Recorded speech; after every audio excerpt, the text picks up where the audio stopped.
네, 알겠습니다. 그럼 화면 제가 공유하겠습니다. 네, 잘 부탁드립니다. 네, 알겠습니다. 안녕하십니까. 네, 여러분들 이제 뭔가 익숙해진 이름도 있는 것 같고 뭐 그렇긴 한데 이제 벌써 네 번째 수업이 됐습니다. 오늘은 제가 어떤 주제를 할까 하다가 대학에서 만약에 체육과 오면 스포츠 심리학 수업을 들으면 어떤 내용을 수업을 좀 듣고 그리고 그거를 어떻게 선수들한테 적용할 수 있는지 이런 것들을 간단하게 말씀드리는데요. 오늘 말씀드리는 내용은 여러분들 평소 생활할 때도 분명히 또 지난번 자기암시처럼 도움이 될 수 있는 내용이라고 판단되기 때문에 한번 그런 시간을 간단히 갖도록 하겠습니다. 오늘도 뭐 보면은 여러분들 뭐 체크하는 거나 이런 것도 있을 수 있어요. 그래서 그거 할 때 편하게 체크해 주시고 뭐 얘기하면 좋을 것 같고요. 그리고 궁금하신 사항 있으면 기본적으로 채팅창을 통해서 말씀해 주시면 감사하겠습니다. 오늘의 대주제는 바로 불안 컨트롤인데요. 불안감. 불안이라고 하면 아마 여러분들 다들 뭐 운동을 많이 좋아하는 친구들이기 때문에 불안이 어떨까, 선수들 불안해서 어떻게 수업을 할까, 떨리는 거 어떻게 될까라는 걱정을 많이 할 거라고 생각이 들었어요. 그래서 그 불안 컨트롤에 대해서 간단하게 좀 설명을 해드리도록 하겠습니다.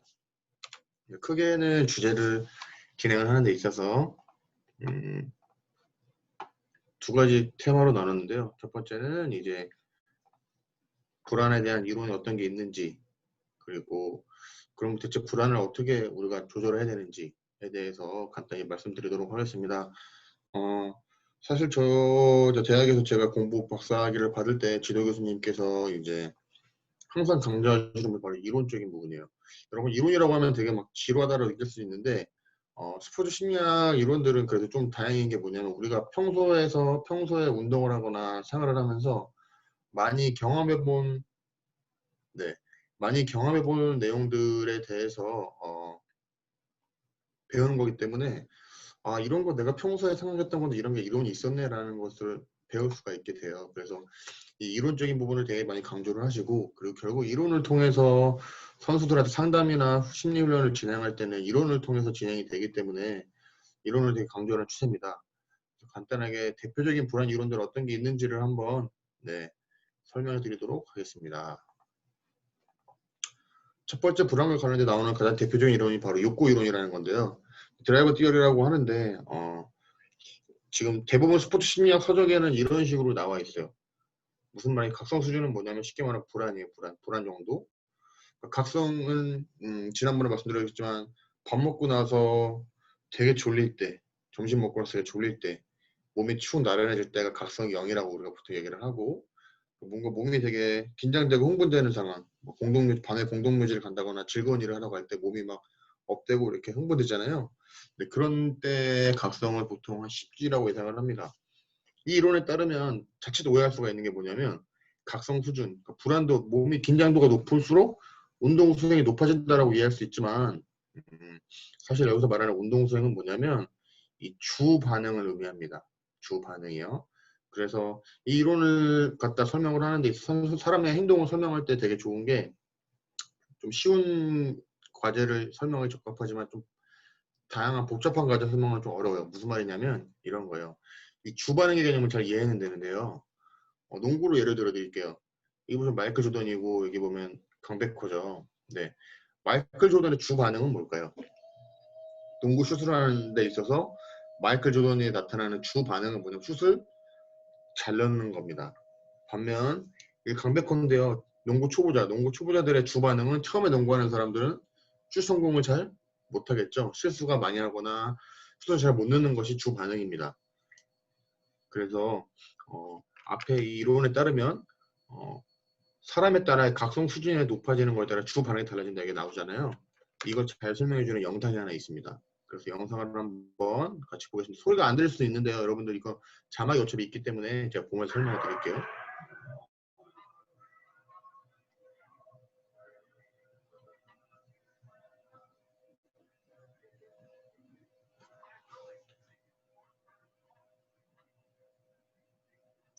마이클 조던이 지금 자유투를 쏘는 장면인데요. 이게 보면 무톰보라는 선수가 있어요. 무톰한테 얘기를 합니다.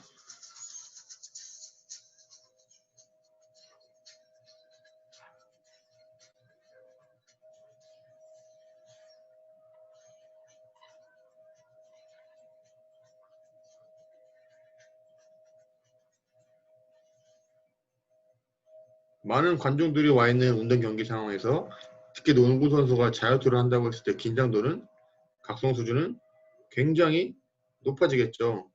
근데 각성이 높아짐에도 불구하고 마이클 조던은 슛에 성공을 합니다. 이 이론에 따르면 주반응, 각성 수준이 높아질수록 주반응, 운동 수행의 강도가 좋아져요. 운동 수행이 성공할 가능성이 높아진다는 걸 뜻하는 건데요. 여기 보면은 강백호 얘기 나오죠. 강백호 지가 농구도 잘 못하는 애가 농구 연습을 하는데 주변에 친구들이 막 이렇게 구경까지 하고 있어요. 당연히 각성 상태가 올라가겠죠. 그래서 실수가 높아진다라는 걸 설명해 주는 게 바로 불안의 이론인데요. 그래서 이거 갖다 선수들 설명을 할 때 이런 식으로 설명할 수가 있겠어요. 기술이 잘 숙달된 선수들, 쉽게 말하면 프로 선수들, 뭐 혹은 정말 국가대표급의 선수들, 특정한 뭐 국가대표 선수들이 축구를 한다고 칠게요. 패스를 하는데 국가대표 선수들이 100번 패스를 하면 미스를 몇 번이나 할까요? 거의 없겠죠. 기본적인 패스를 할 때, 볼을 주고받기를 할 때요. 무슨 말이냐면 기술이 숙달된, 이미 자동적으로 잘 되는 선수들은 각성이 올라갈수록 그거를 행동에 성공하는 횟수가 높아진다. 하지만 자동화가 안 된 선수는 안 좋은 습관이 나오기 때문에 이런 뭐 실수가 많이 나온다. 따라 나쁜 습관이 나오게 된다. 따라서 우리가 선수들한테 얘기해 줄 때는 동작을 자동화시키도록 훈련하는 게 중요하다라는 말을 강조를 할 수 있게 되겠습니다. 또 다음에 이제 불안 관련된 이론이 대표적인 이론이 바로 영유이론인데요. 이건 뭐냐면 신체적인 생리적인 각성 수준이 적당할 때 운동이 잘 된다는 걸 의미합니다. 정말 적당히 한다. 적당한 불안일 때 운동이 잘 된다라는 건데요. 아마 여러분들 중에 그런 친구들이 있을 거예요. 적당히 좀 긴장이 돼야지 운동을 하거나 뭐 중요한 일을 할 때 집중이 잘 되는 친구들. 그런 경우들을 관련해서 아마 영유이론을 하면 이론에 따르면 말이 될 텐데 이거 뭐야? 네네. 말이 될 텐데 보면은 좀 종목에 따라 다르죠. 양궁 같은 경우에는 적당한 긴장보다는 이렇게 좀 낮은 층에서 잘 될 때고 야구 투수는 좀 이 정도 중간 수준, 농구나 이런 종목에서는 좀 이 적당에 대한 정도가 달라지게 됩니다. 그래서 이 이론이 있긴 하지만은 적당에 대한 기준이 좀 어렵다라는 게 일단 중요하겠고요. 다음은 지속생력 이론이라는 건데요. 이게 되게 중요한 핵심 포인트예요. 뭐냐면 아이고, 잠시만요. 죄송해요.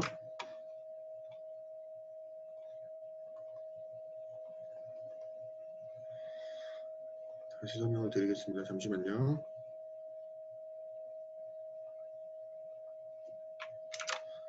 이게 되게 중요한데요. 어이구, 왜 이래. 그룹화가 돼 있구나. 죄송해요, 여러분들. 이게 되게 중요한 이론 중에 하나인데요. 이건 뭐냐면 사람마다 수행을 잘할 때, 운동을 잘할 때 나오는 그 상태 불안, 긴장, 각성 수준이 다르다라는 거죠. 무슨 말이냐면 어떤 선수, A라는 선수는 긴장도가 낮을 때 잘하는 사람이 있어요. 여러분들도 한번 생각을 해보세요. 평소에 내가 운동이나 뭐 이런 걸 할 때 경기를 하거나 차분하게 준비해서 잘 되는 사람이 있고요. 또 어떤 사람들은 너무 차분하게 준비를 하면 오히려 긴장도가 높아져서 수행이 잘 안 나오는 경우가 있을 수 있어요. 그래서 사람마다 다르다라는 걸 의미하는 건데요. 이게 보면 적정 수준의 불안이 개인차가 크다라는 걸 의미합니다. 따라서 어느 정도 수준일 때 잘 되는지를 파악하는 게 중요하다라는 걸 말해주는 이론이고요. 다음은 전환이론이라는 게 있는데요. 사실 통중이라는 거는 누구나 싫어하는 거죠. 운동할 때 여러분 웨이트 해봤는지 모르죠. 웨이트 트레이닝을 하다 보면 몸에 무리가 갑니다. 이제 웨이트 트레이닝하면서 근육이 생기는 원리가 근육 세포들을 파괴하고 그게 새로 생성되면서 근육이 생기는 건데 쉽게 설명하자면 김종국이라는 거 운동할 때 나타나는 통증은 하늘에 내린 큰 선물이라 생각을 해요. 이게 무슨 말이냐? 바로 전환이론이 있습니다. 뭐냐면 아까 말씀드린 각성의 영인 상태, 우리가 되게 졸린 상태, 밥 먹고 졸린 상태에서 어떤 학생은 그 상태를 되게 포근하다, 편안하다 느끼는 학생이 있을 수 있고요. 또 어떤 학생은 그 상태를 따분하다, 지루하다라고 느끼는 사람이 있을 수 있습니다. 반면에 각성이 높은 상태, 뭐 아까 말씀드렸듯이 공동묘지를 가야 되는 상황이다라고 했을 때 일반적으로 되게 어떤 사람은 한 번 된다 재밌겠다 라고 생각을 하는 사람이 있을 수 있고요. 또 혹은 어떤 사람은 떨린다 긴장된다 라고 생각하는 사람이 있습니다. 똑같은 각성 상태지만은 사람이 어떻게 그 상태를 평가하느냐에 따라서 감정이 달라질 수 있다는 걸 의미하는 건데요. 그렇게 나오죠. 각성에 대한 뭐가 중요하다? 해석이 중요하다. 순간적으로 각성을 반대로 해석하는 게 가능하다라는 것을 강조하는 것입니다. 무슨 말인지 되셨을까요, 여러분들? 그래서 이런 이론들이 일단 존재합니다. 그리고 나오는 게 이제 멘붕 이론이라고 하는데요. 카타스트로피라고 하는데요. 이건 뭐냐면 운동 선수들이 머릿속으로 뭔가 불안한 긴장도를 좀 집중을 갖고 있어요. 좀 떨림을 갖고 있어요. 그때는 어느 정도 긴장도가 있어야지 경기는 대부분 잘 된다고 알려져 있습니다. 근데 신체 불안이라는 게 나와 있어요. 좀 이따 나올 텐데 이게 갑자기 어느 순간보다 툭 올라가 버리면 사람이 멘붕에 빠지는 거예요. 쉽게 말하면 내가 오늘 이거 잘할 수 있을까? 라고 걱정하는 상황에서 갑자기 몸이 막 떨리기 시작을 해요. 그러면 사람이 멘붕에 빠진다. 라고 해서 이제 회복하는데 많은 시간이 소요되는데 이런 이론들이 있어요.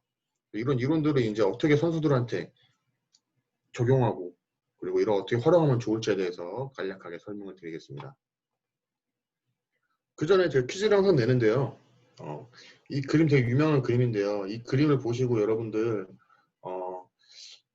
이 중에서 제일 불안해 보이는 사람이 누군지 한번 생각을 해볼게요.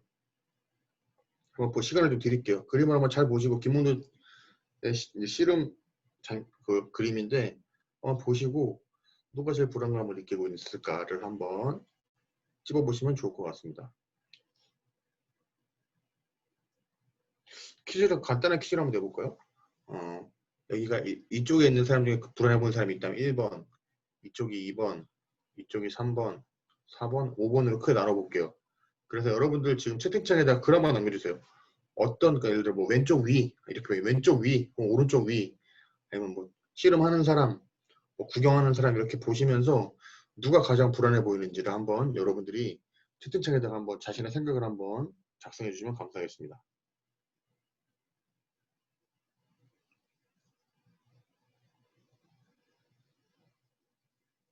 시간을 좀 드려볼게요. 씨름하고 있는 사람들 그렇게 편안하게 정답 일단은 없으니까는 지금 보이는 대로 한번 일단 여러분들 한번 자기가 생각하는 대로 한번 적어봐 주세요. 두 명의 학생이 씨름하는 사람이 넘어가려는 사람 네 좋았습니다.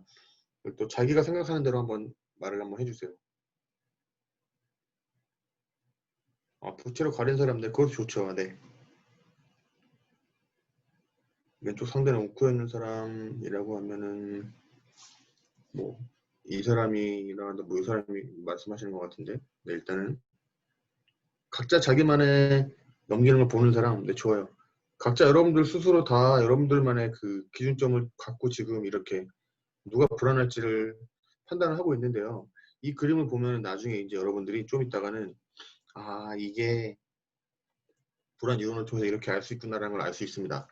오늘 일단 수업을 들어보시면 20분 정도 후에 확인해 볼 텐데요. 일단 선수들한테 불안 컨트롤 해야 되는 가장 큰 이유에 대해 설명을 해드릴게요. 여러분 선수뿐만 아니라 여러분들도 평소에 운동을 할 때 마찬가지예요. 머릿속에 걱정이 생깁니다. 사람이. 걱정이 생기게 되면 당연히 운동을 수행은 저하가 되죠. 네. 그리고 운동 수행이 저하가 되면 어떻게 되느냐. 몸의 신체적인 반응 자체가 올라가게 됩니다. 떨림을 느낀다는 거죠. 우리가 떨림을 느끼게 되는데요. 이 떨림을 느끼면 다시 머릿속 걱정이 생깁니다. 다시 또 수행이 저하가 생기고 학생의 증가 이런 약간 부정적인 사이클이 생기게 되기 때문에 운동선수들한테 혹은 우리 일반인한테도 이 불안이라는 거를 정말 컨트롤하는 게 굉장히 중요하다고 알려져 있습니다. 여러분 나중에 뭐 고등학교 졸업하고 대학을 가든가 어디 갈 때 발표한 일이 있을 수 있어요. 발표할 때 적용해 볼 수 있는 내용이기 때문에 잘 들어보시면 좋은데요. 이렇게 불안의 부정적인 사이클이 발생하게 됩니다. 그렇다면 우리가 불안이 어떤 건지를 알면은 우리한테 문제를 일으키는 것들에 대한 해결책을 찾을 수 있게 될 텐데요. 설명을 해드리면 불안은 크게 두 가지로 구분이 됩니다. 첫 번째가 인지불안인데요. 바로 머릿속 불안을 의미합니다. 운동선수들이 많은데 일반인도 마찬가지요. 내일 뭔가 중요한 일을 앞두고 나서 내가 이걸 잘할 수 있을까? 혹은 내일 오늘 뭐 시험 본다 내가 이거 할 수 있나? 이런 걱정을 하는 거. 이게 바로 인지 불안이라고 하는데 이거 바로 머릿속의 불안입니다. 반면에 우리가 또 불안을 느끼는 증상 중에 하나가 바로 신체 불안이죠. 몸으로 갑자기 시험 보는 날 갑자기 배가 아픈 사람, 혹은 손이 막 땀이 나는 사람, 혹은 심장이 쿵쾅쿵쾅 뛴다라든가 이런 것들은 다 바로 우리가 불안 증상 중에서 신체 불안에 속하게 됩니다. 그러면은 나는 인지 불안이 높은지 신체 불안이 높은지를 한번 확인해 볼 텐데요. 간단한 측정지가 있어요. 그래서 여러분들 뭐 지금 종이가 있다거나 하시면 핸드폰으로 보고 있다면 어쩔 수 없지만 종이가 있다고 하면 총 9개 문화식이 있거든요. 그래서 이거를 먼저 체크를 한번 해보시는 게 좋을 것 같아요. 컴퓨터로 한번 체크를 한번 해보는 시간을 가질게요. 체크를 해보고 자기가 원하는 여기다 쓴 번호대로 체크를 하면 돼요. 14번만 내가 만약에 일반이라고 했으면은 여기다 4라고 적으면 되는데요. 이걸 언제 생각하면 좋냐면 여러분 중요한 발표를 하거나 시험을 보게 된대. 그때를 한번 떠올리면서 중요한 일을 하기 전을 떠올리면서 한번 체크해 보세요. 여기는 시합이라고 나왔지만 여러분 시합하는 일이 없기 때문에 뭐 중요한 시험 혹은 중요한 일을 앞두고 본인이 어떤지를 한번 체크를 한번 해보시고요. 더하기를 한번 다 해볼 거예요. 그래서 자기가 더한 점수가 몇 점인지를 한번 채팅창에다가 작성해 주시면 감사하겠습니다.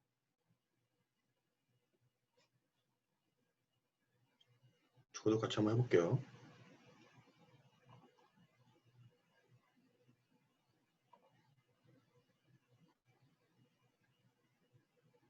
중요한 일을 앞두고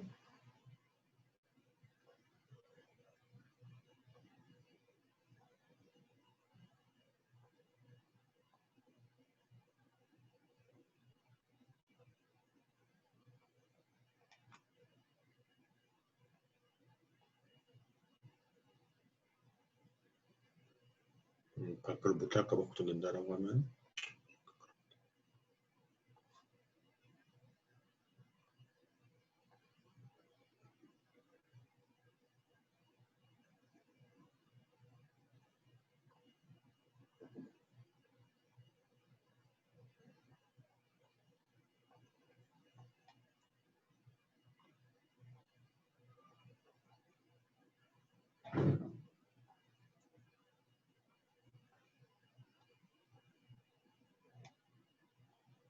이렇게 하고 자 이제 1번, 4번, 1번, 4번, 7번, 10번, 13번, 16번, 19번, 22번, 15번 뭐 이런 식으로 넣고 1, 1, 5번이니까 2구나. 8, 1, 11, 13, 3, 17은 1, 20은 1, 23은 2, 16은 1. 다 더해볼게요. 4, 7, 9, 10, 12, 14, 17, 20, 20 정도 나오고요. 그리고 1, 3, 4, 5, 8, 9, 10, 12. 전 이렇게 숫자가 나오네요. 그래서 여러분들은 어떻게 나오는지를 여기다 그냥 채팅창에다가 이렇게 그냥 가볍게 적어봐 주시면 감사하겠습니다.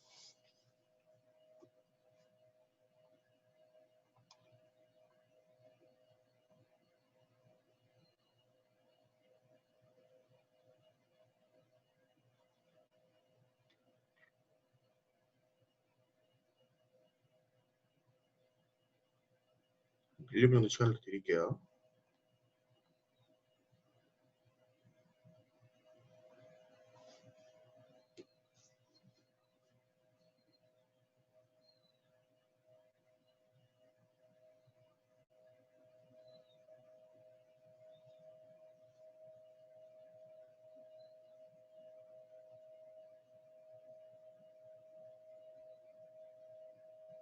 너무 시간이 오래 끌면 안 되니까 제가 뭐 한 30초만 더 시간을 드릴게요. 그리고 나서 이제 이걸 어떻게 해야 되는지 설명을 드리겠습니다.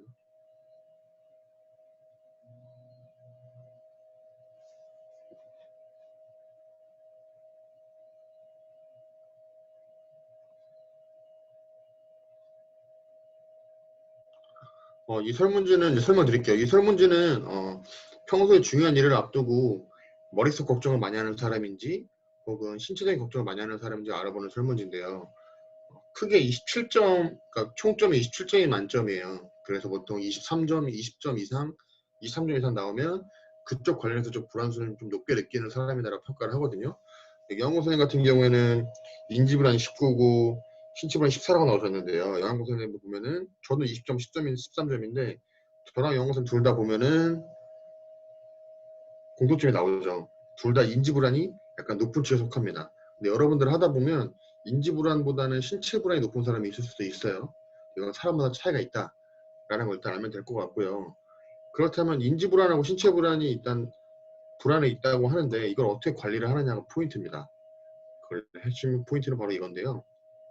재밌는 게 중요한 일을 앞두고 인지불안 같은 경우에는 보통 중요한 시합을 앞두고 시합 이틀 전부터 머릿속에 걱정이 들기 시작을 해요. 아, 내일 모레 중요한 일이 있는데 어떻게 되지? 그리고 하루 전 12시간, 6시간 전까지 계속 생기다가요. 시합이 딱 시작하는 순간 인지불안은 사라지게 됩니다. 왜냐하면 시합할 때 자기가 해야 될 거 생각을 하기 때문에 이 불안이 사라지게 되는데요. 신체 불안 좀 특이해요. 뭐냐면 시합 이틀 전부터 중요한 일 때문에 뭐 배가 아프다거나 뭐 손발에 땀이 나는 사람은 없어요. 쭉 낮은 수준을 유지하다가 갑자기 1시간 전부터 혹은 30분 전부터 불안이 확 올라가게 됩니다. 그래서 일반적인 경우에는 이때가 바로 불안 관리의 골든 타임인데요. 그래서 이런 시기에 선수들이 어떻게 시합을 준비하느냐에 따라서 뭐 시합 또는 시험을 그러니까 중요한 일을 준비하느냐에 따라서 그 일에 대한 성공과 실패가 명확하게 구분된다는 특징을 가지고 있는데 이것도 하나의 예시예요. 사실 사람마다 되게 특성이 있어요. 어떤 사람은 중요한 일이 시작되고 나서 인지불안이 없어졌다 다시 막 늘어나는 사람도 있고요. 어떤 사람은 다시 떨어지다가 올라오는 사람 혹은 지속적으로 떨어지는 사람 이렇게 다 사람들의 차이가 있습니다. 대신에 재미있는 게 신체 불안은 딱 올라왔다가 시합이 시작되는 순간 갑자기 확 떨어진다. 여러분 뭐 축구를 하거나 이런 거 할 때도 마찬가지인데 아이고 25점 있는 학생이 있는데 이 학생 같은 경우에는 기본적으로 인지불안이 좀 높다고 우리가 이해하면 되는데 신체 불안보다는 인지불안을 우리가 조금 해석하고 좋게 만들어주는 데가 더 쉬워요. 왜 그런지 말씀드릴 텐데요. 그래서 사람마다 일단 스타일이 다르다. 불안 변화 양상에 따라서 인지불안이 감소하는 형이 있고 인지불안이 계속 높게 유지되는 사람, 신체 불안보다 쭉 높게 유지되는 사람이 있다. 그리고 시합 직전에 걱정 안 하다가 시합 직전에 갑자기 인지불안도 동반적으로 상승하는 사람이 있다. 라는 걸 알면 됩니다. 근데 여기서 나오는 개념 중에 하나가 바로 이건데요. 바로 불안의 촉진 효과예요. 불안이라는 게 막 올라오는데 그 불안이 과연 나쁜 거냐? 제가 질문 한번 해볼게요. 여러분 운동을 할 때 불안이나 운동이나 시합을 할 때 불안감이 있는 게 좋을까요? 나쁠까요? 본인 기준으로 한번 생각을 해보세요. 불안감을 어느 정도 느끼는 게 좋다 나쁘다.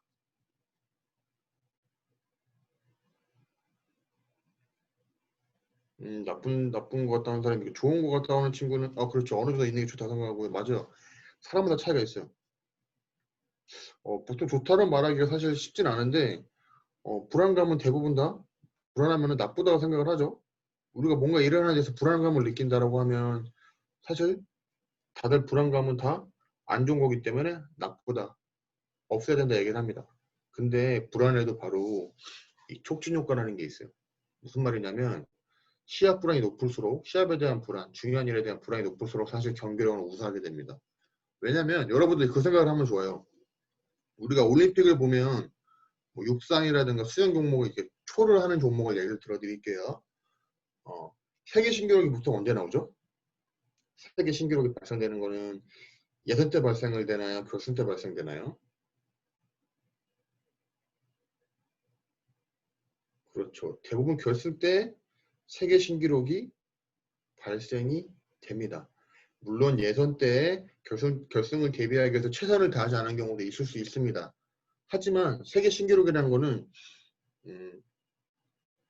가장 중요한 순간 그리고 가장 부담이 많이 가는 순간에 발생이 돼요. 자, 불안이 안 좋다라고 얘기를 한다고 하면 다들 불안을 없애야 된다고 생각을 할 거예요. 그렇지만 재밌는 건 세계 신기록, 대기록은 가장 불안하고 긴장되는 순간에 나온다는 거죠. 그 우수 선수들의 인터뷰 내용을 보면 뭐 불안해서 시합보다 많이 준비했었다는 말도 있었고요. 뭐 긴장이 좀 돼야지 자기 집중이 잘 된다는 선수들이 있습니다. 이것도 한번 파악을 한번 해볼 건데요. 촉진 효과가 있다고는 하지만 사람마다 달라요. 그래서 한번 여쭤보려고 해요. 자, 내가 중요한 시험이나 운동을 하는 게 앞서서 인지 불안이 나한테 방해가 된다면 여기 체크를 해보시고요. 도움이 된다면 플러스를 체크를 한번 해볼 거예요. 신체 불안도 마찬가지로 방해가 된다면 마이너스, 좋다라고 생각이 든다면 플러스를 체크를 한번 해볼 건데요. 이거 보시고 똑같아요. 이거 보시고 과연 나는 어떤 걸 한번 생각해 볼게요.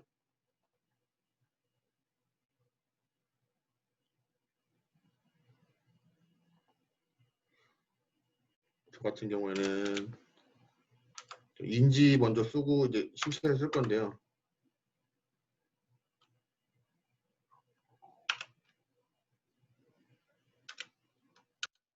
저 같은 경우는 이래요. 인지 불안은 좀 어느 정도 있으면 도움이 되는데 신체 불안은 저는 굉장히 도움이 되지 않습니다. 이런 식으로 한번 자기 한번 경험을 한번 떠올려 보세요. 내가 머릿속 걱정이 좀 있을 때 도움이 됐을까? 아니면은 몸에 좀 불안감을 느낄 때 잘 됐는지 이거 한번 떠올려 보시고 한번 작성해 볼게요.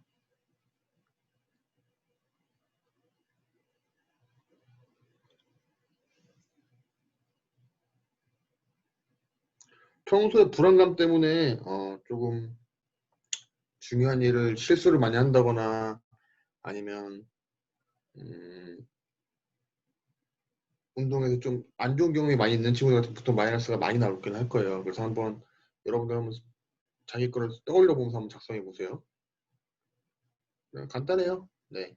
머릿속 걱정이 있으면 나는 도움이 된다면 플러스적인 거고 도움이 안 된다면 마이너스로 가겠죠. 신체도 마찬가지로 도움이 된다고 하면 플러스가 될 것이고 아니면 마이너스가 될 것입니다. 그래서 어느 정도 일단은 채팅을 좀 주고 계신데 이가 크게 세 가지 카테고리를 나눈 이유가 뭐냐면 바로 이거예요.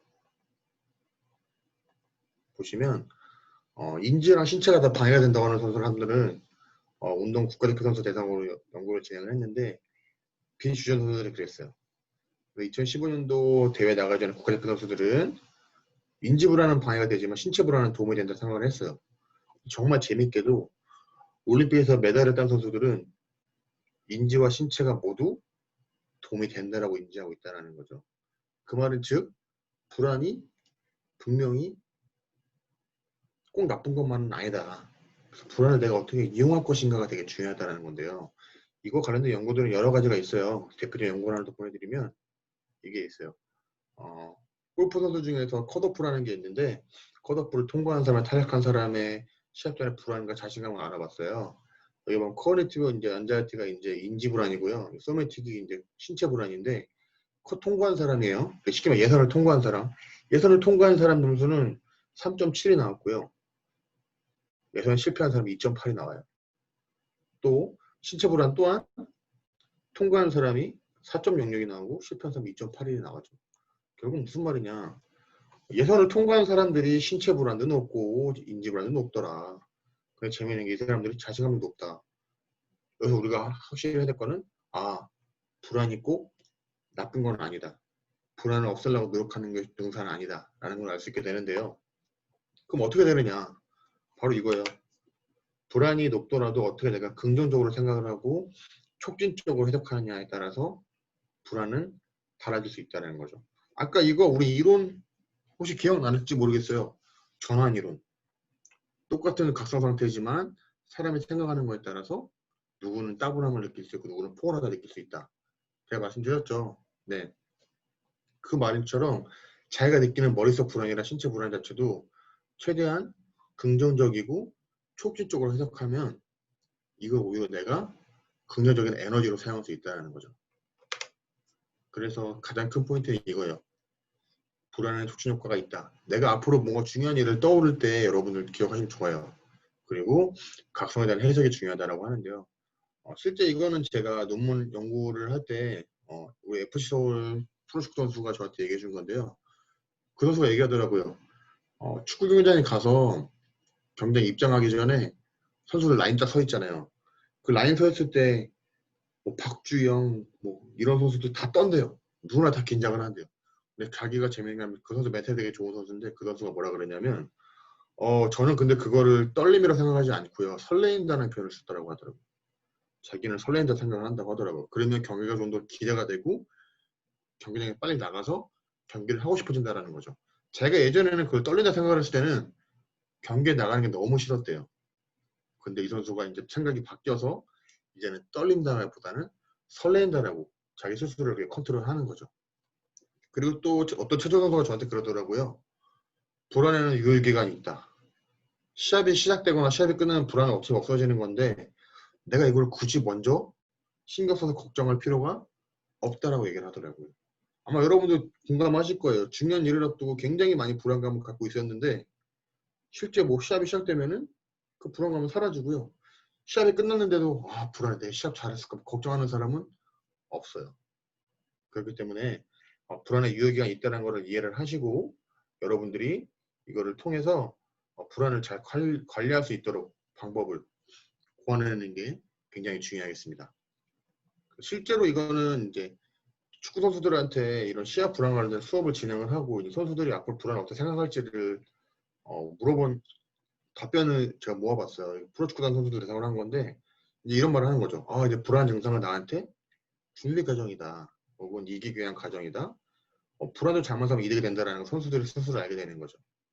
여러분들도 앞으로 뭔가 떨림이 있을 때 불안감을 느낄 때 이런 것도 좀 기억해보면 어떨까라는 생각이 들고요. 마지막으로 정답을 말씀드릴게요. 정답은 누구나 바로 이 사람이에요. 이 사람 보면은 지금 다음 시합에 출전할 사람이라고 느낄 수 있는 게 시합하는 사람들은 다 신발을 벗고 있죠. 그렇죠? 그 상황에서 이 사람 표정이 되게 긴장되어 있고요. 쭈그리고 있어요. 신체 불안이 지금 되게 올라온 상황이구나라고 우리가 충분히 느낄 수 있습니다. 그래서 이런 그림 속에서도 우리가 이 스포츠 심리학을 알면 불안에 대해서 알 수 있다는 거 여러분이 아시면 좋을 것 같고요. 오늘 수업은 여기서 일단 마무리 지으려고 하고요. 내일 수업은 이제 여러분들 이제 스포츠 심리학 이게 어떻게 확장되고 있는지에 대해서 간단히 설명해 드리고 수업을 마무리하도록 하겠습니다. 네, 이상 마무리하겠습니다. 네, 좋은 강의 감사드립니다. 너무 수고 많이 하셨습니다. 네, 선생님 저 일단 나가보겠습니다. 화면 공유 풀게요. 알겠습니다. 네, 선생님 수고하십시오. 네.